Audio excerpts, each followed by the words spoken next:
अब इसके बाद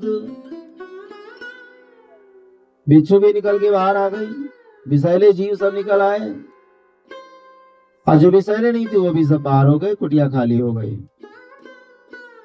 अब उसमें कूड़े करकट पत्तियां सब पड़ी हुई थी, सब घास फूस लगे थे, सब निकाल करके साफ करके मैया साफ करी। मैया ने सोचा हम लोग सोएंगे कहाँ, इसमें तो जगह नहीं दिख रही है। तो महाराज कदम से कहा, प्रभु आप एक बात बताइए, आप सोते कहाँ हैं? बोले ये जो 1.5 फुट का आसन है ना, इसी पर हम सोते हैं, जो कोने में दिख रहा है। माता देवती का 1.5 फुट आसन, अब 1.5 फुट का आसन है, उस पर कैसे सोओगे आप? बोले हाँ उसी पर सो लेते हैं। बोले तो आप खाते कहाँ? बोले उसी पर खा लेते हैं। तो आप पूजा कहाँ करते? उसी पर पूजा कर लेते हैं। तो नहाते कहाँ है? बोले उसी पर नहा लेते हैं। महाराज करदम जी ने कहा बताओ, जब से मेरा अवतार हुआ, जब से जन्म हुआ है, आज तक मैं नहाया नहीं हूं, अभी स्नान नहीं किया। और कितनी बड़ी तपस्या करी, 10,000 वर्ष तक तपस्या करने वाले संत महात्मा भी स्नान नहीं किए।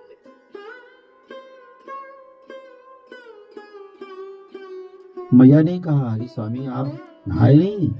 हाँ नहीं, नहाते हैं, मन से नहा लेते हैं, अंदर से नहाते हैं, बाहर भीतर का स्नान चल रहा है। अरे प्रभु, तो चलो सबसे पहले स्नान ही कर लिया जाए। चलो देवी कर लेते। अब देखिए 1.5 फुट का आसन मैया ने देखा, कहा इसी 1.5 फुट के आसन पर रहने वाले ऐसे महान तपस्वी मेरे स्वामी बने, मेरे पति बने, मैं इनकी पत्नी हूं। मैं कितनी भाग्यशाली हूं जो इनके पति बनी हूं, पत्नी बन गई हूं। अब महाराज जी स्नान करने गए। पीछे एक नदी बहती थी, सरस्वती नदी। उसी नदी के पास गए तो देखा बड़ा सुंदर जल है। कहा देवी आज तक मैं इस नदी पर नहीं आया हूं, मैं पहली बार आया हूं, जबकि यहाँ रहते हुए हमको 10,000 वर्ष हो गया। तो कहा प्रभु चलिए पहले स्नान किया जाए, पहले आप नहा लीजिए। जल में प्रविष्ट हुए। मैया ने देखा कि यहाँ हिरण और शेर दोनों एक ही घाट पर पानी पी रहे हैं, और हिरण का बच्चा शेर के बच्चे को चाट रहा है। इतना सुंदर सामंजस्य को देख करके मैया ने कहा स्वामी वहां तो विचित्र बात देखा ही, लेकिन यहाँ तो और कौतुक है। यहाँ देखो एक दूसरे से इतना स्नेह प्रेम है। बोले देवी ये कोई आश्चर्य की बात नहीं है, ये सब मेरे परिवार है, ये मेरे स्थान पर रहते, यहाँ सब अहिंसावादी, कोई हिंसा नहीं करता है। स्नान आदि हो गया। कुटिया को बढ़िया सा गोबर ला के लीप करके बड़ा सुंदर बनाई मैया ने। थोड़ा सा आसन लगाई, व्यवस्था करी, वही घास फूस का बढ़िया सुंदर सा आसन बना दिया। बाहर जाके जैसे तैसे थोड़ी सी मिट्टी ला करके चूल्हा आदि का निर्माण किया। इसी पर कुछ भोजन बनाएंगे ना, तो आज हम लोग खाएंगे, तो सिद्ध करेंगे। अब वो गृहस्थी की व्यवस्था करने लगी। महाराज जी स्नान करके आए। बोली देवी अब हम आसन पर बैठेंगे, थोड़ी देर कुछ पूजा पाठ करेंगे ना? हाँ प्रभु बैठिए, आपके पूजन की हमने व्यवस्था कर दी है। ये जल ला करके रख दिया, पात्र ला करके रख दिया, फूल इत्यादि जो भी होता है। लेकिन महाराज को न तो जल की आवश्यकता है, न फूल की आवश्यकता है, न फल की आवश्यकता, न कोई पूजा की सामग्री की जरूरत है। उनसे इसे क्या मतलब था? वो अपने आसन पर बैठ गए। मैया कुछ खाने पीने की व्यवस्था में थोड़ी बाहर निकली, कंदमूल फल इत्यादि लेकर के आई, कुछ वृक्ष का फल लेकर के आई। जब अभी हमारे महाराज जी पूजा से निवृत्त हो जाएंगे तो कुछ हम खिलाएंगे, इनको कुछ भोजन कराएंगे, कुछ हम भी खाएंगे। महाराज अपने आसन पर बैठे, बड़ी सुंदर अखंड समाधि लगा ली। सुबह से शाम हो गया, रात्रि बीत गई, आंखें बंद हैं। कितना कुछ कहा जाए तो कम पड़ता है। महाराज को बैठे बैठे 40 वर्ष बीत गया। 40 वर्ष तक न आंखें खोली न कहीं देखे, और मैया रोज व्यवस्था करती है, आज महाराज जी कुछ खाएंगे। रोज फल सूख जाता है। जब पति नहीं कुछ खा रहे हैं तो पत्नी कैसे कुछ ग्रहण करे। जब बहुत प्यास लगती है थोड़ा सा आचमन कर लेती है, जल पी लेती है, और अपने पति देवता के चरणों की धूल को मस्तक लगा करके कहती है, प्रभु मैं धन्य हो गई, आप जैसे प्रभु को पा करके मैं कृत्य हो गई। मैं कितनी धन्यवादिनी हूँ, उतना कम है। 40 वर्ष बीतने वाला है। अचानक मेरे प्रभु की आंखें खुल गई। पूजा से थोड़े निवृत्त हुए तो सामने देखा कि एक बुढ़िया माता बैठी है। 20 वर्ष की अवस्था में आए थे विवाह करके, जवानी थी, भरी जवानी दोनों का। और इधर महाराज जब 40 वर्ष तक तपस्या ही किए तो 60 वर्ष के हो गए न, बुढ़ापा आ गया, बाल सफेद हो गया मैया का, त्वचा सब नीचे लटक गया, आंखों में झुर्रियां पड़ गई, कुछ खाई पी नहीं थी, बिल्कुल जर्जर शरीर, हड्डी दिखाई पड़ रहा है। बुढ़िया माता सामने बैठी, आंखें खोल करके महाराज करदम जी ने देखा, बोली देवी तुम कौन हो, यहाँ क्यों बैठी हो। एक पति यदि पत्नी से पूछे कि तुम कौन हो, यहाँ क्यों बैठी हो, क्या बीतेगा उसके ऊपर। आंखों में आंसू भर करके मैया ने कहा, स्वामी आप मुझे नहीं पहचानते। हाँ नहीं पहचानता हूं, मैं तो सिर्फ ईश्वर को जानता हूं बस, और किसी को नहीं संसार में जानता। कहा आज के 40 वर्ष पहले किसी संत भगवान ने आपको दर्शन दिया था, कोई राजा आया था। नारद की कथा अनुसार नारद जी ने कहा था तो मन शत्रुबा जी महाराज आए थे, उन्होंने अपनी कन्या का विवाह तुम्हारे साथ किया था, याद करिए। महाराज जी बोले हमको कुछ याद नहीं आ रहा है। अरे नहीं याद करिए, सब कुछ याद आएगा। बहुत देर के बाद महाराज जी बोले हाँ कुछ याद है, वो मन शत्रुबा की कन्या आई थी देवहूति, तुम ही हो। हाँ हाँ महाराज हम ही। एक बात कहूं, तपस्या करने वाले का शरीर जो होता है ये बुढ़ापा नहीं होता है। तपस्या अगर इस शरीर से तप किया जाए तो शरीर 100 वर्ष तक चलेगी। अगर इस कलयुग में 100 वर्ष की आयु है तो तपस्या करने वाले का शरीर कभी निर्बल नहीं होता है। आज भी देख लीजिए, पैदल चलने वाले मजबूत रहते हैं, खूब मेहनत करने वाले का शरीर बड़ा मजबूत रहता है, बुढ़ापा बहुत जल्दी नहीं आती है। लेकिन जो ज्यादा शरीर से शुक्रवारपन करते हैं, मेहनत कम करते हैं, सोते ज्यादा है, आराम लेते हैं, डंडक के गद्दे पर आराम लेते हैं, उनकी बुढ़ापा जल्दी आ जाती है। तो महाराज जी बूढ़े थे नहीं, लेकिन माता जी बूढ़ी हो गई थी। तो कहा हमें कुछ याद आया, लेकिन देवी तुम ये बताओ, जब मैं तपस्या में बैठ गया था तुम अपने पिता के पास चली जाती, इस घनघोर जंगल में तुम अकेली बैठी रह गई। कहा महाराज जब मेरे पिताजी आपके हाथ में मेरा हाथ रख करके चले गए तो मैं कौन होती हूँ आपसे हाथ छुड़ाने वाली। मैं तो आपकी होकर के रह गई, और यही प्रतीक्षा थी कि किसी दिन आप मुझे स्वीकार करेंगे।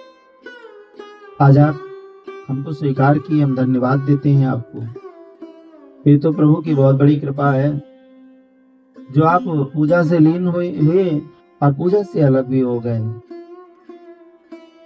लेकिन याद करिए आपने कोई शर्त रखा था। महाराज करदम जी ने कहा देवी हमने एक शर्त रखी थी, और शर्त ये थी कि एक पुत्र के होते मैं तुम्हें साथ नहीं रखूंगा, छोड़ दूंगा। तो कहा वो अपना वादा पूरा कर लीजिए। अब महाराज करदम जी ने कहा तो फिर उसके लिए हमें पिछली दुनिया में जाना होगा।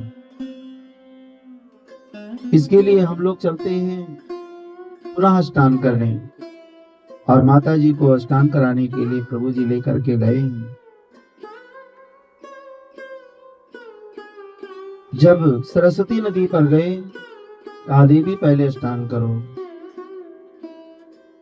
बोले महाराज आप नहाइए ना। बोले हम दोनों लोग साथ ही स्नान करेंगे। दोनों लोग जब डुबकी लगाए जल से ऊपर आ गए तो मैया से कहा इसी जल के भीतर तुम बैठो। जल में बैठा दिया और कहा देवी अपने दोनों आंखें बंद कर लो और जब तक हम न कहें तब तक आंखें बंद रखना, खोलना नहीं।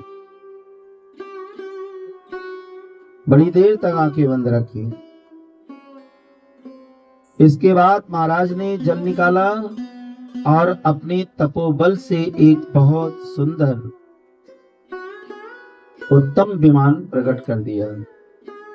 विमान आके सामने खड़ा हो गया और मैया से कहा कि अब अपनी आंखें खोलो। तो उसी नदी के भीतर बहुत सुंदर महल बनकर तैयार हो गया जो 9 मंजिल का बना।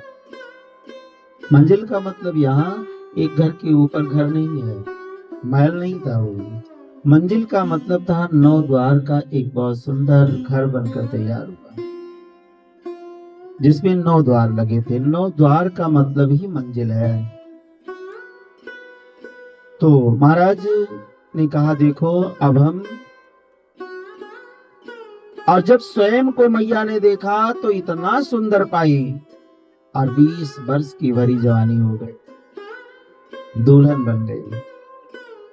लेकिन मैया कम नहीं थी, इनकी भी तपस्या का प्रभाव था। मैया ने थोड़ा सा जल लेकर के और महाराज के ऊपर डाल दिया तो महाराज जी भी 20 वर्ष के हो गए, बढ़िया दुल्हन दूल्हा बन करके तैयार हो गए। अब उसी विमान में बैठ करके और ये लोग खूब भ्रमण किए, देवहूति देवांगना तुल्य हो गई। बैठ करके सब स्थानों का भ्रमण किया, हजारों वर्ष तक टहले घूमे। उसके बाद लौट करके आए उसी स्थान पर।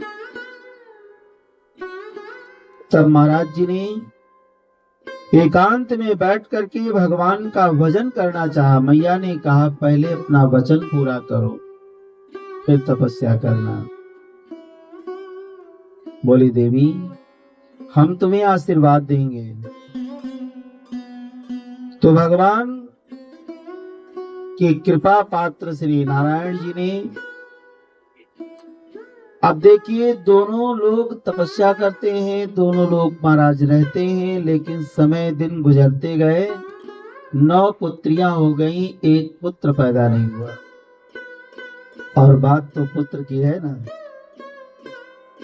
बेटी के होने से नहीं जाना था, बेटे के होने से जाना था। इन्होंने कहा था जब पुत्र हो जाएगा तो हम तुम्हें छोड़कर चले जाएंगे। तो कैसे चले जाते? बात संतान की नहीं थी, बात तो पुत्र की थी। 9 कन्या हो गई।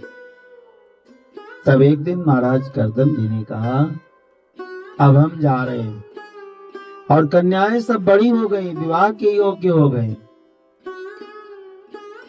तो बोले अब हम तपस्या जाने लगे करने। तो माता देवहूति ने कहा सुनिए, ब्रह्मं दहित्रमेस्तभ्यं विमग्रापतया सम कश्चित्यान्मे विशोकाय त्वयि प्रव्रजते वनम्। हे ब्रह्मन, आपके वन में चले जाने के बाद आपकी पुत्रियों को अपने आप ही वर ढूंढना पड़ेगा। और एक बात कहूं, पिता के रहते यदि कन्या अपने वर का तलाश करती है तो उस पिता को धिक्कार है, उसको इस समाज में रहने का कोई अधिकार नहीं है। इसलिए महाराज, और अगर कोई मेरा दुख नाशक कोई पुत्र ही होता तो शायद वही अपने बहनों का विवाह कर देता, लेकिन ऐसी भी कृपा नहीं है। इसलिए आप कुछ दिन के लिए रहो और विवाह कर दो। पहले कन्याओं का विवाह करो फिर चले जाइएगा, हम आपको नहीं रोकेंगे। और वैसे पति के बिना पत्नी को तो दुख ही दुख मिलता है, ये भी सत्य है। प्राणनाथ तुम बिनु जग माही, मोकव सुखद कतो कछु नाही, प्राणनाथ तुम। ये बिल्कुल सत्य है कि यदि पति नहीं है तो पत्नी को दुख के सिवा सुख नहीं मिल सकता है। चाहे उसको धन के ढेर पर बैठा दो, सोने चांदी से उसको लाद दीजिए, कोई फर्क नहीं पड़ने वाला है, लेकिन जो उसके भीतर का दुख है वो सुख में नहीं बदल सकता। धन से वो सुखी नहीं हो सकती। इसलिए महाराज जिए बिनु देह नदी बिनु बारी, तैसी अनाथ पुरुष बिनु नारी, जिए बिनु देह। ये भी हमने सुना है कि जिए बिनु देह नदी बिनु बारी। जैसे प्राण के बिना ये शरीर नहीं रह सकता है, जल के बिना नदी नहीं रह सकती है, तैसी अनाथ पुरुष बिन नारी। बिना पति के वैसे पत्नी होती है, नारी होती है, न समाज में कहीं जा सकती, न उठ बैठ सकती। हर पल हर क्षण उसको सोचना ही पड़ता है, कहीं जाने से पहले सोचना पड़ेगा, क्योंकि ये समाज का एक प्रबंधन है, समाज का एक नियम है, एक धर्म कानून है और उसका पालन करना पड़ता है। करदम जी कहने लगे, देवी आपका कथन तो बिल्कुल सही कह रही हो, लेकिन आपके मन में पुत्र की इच्छा उत्पन्न हुई है, मुझे पता चल गया। जबकि संसार में 3 तृष्णाएं होती हैं, पुत्रेष्णा वित्तेष्णा लोकेष्णा। करदम जी ने कहा, देखो देवी, महाभारत में भगवान ने कहा है कि अर्जुन, तृष्णा सर्वं पापिष्ठ नित्योदये करि अस्मृतः, अधर्म बहुला चैव घोरा पापानुबन्धनि, याद सस्य जादुर्कृतवीर्यान् जीयात् जीयतः, अयो यशो प्राणान्तिको रोगस्तां तृष्णां त्यजता सुखम्। हे देवी, तृष्णा सबसे बढ़ करके पापिष्ठा होती है। तृष्णा माने इच्छा। मनुष्य को इच्छा ही उसकी गर्त में डालती है। जितनी मनुष्य की इच्छा बढ़ती जाएगी उतनी ही उसकी पाप बढ़ते जाएगी। ये मैं नहीं कहता हूं, ये धर्म शास्त्र कहता है।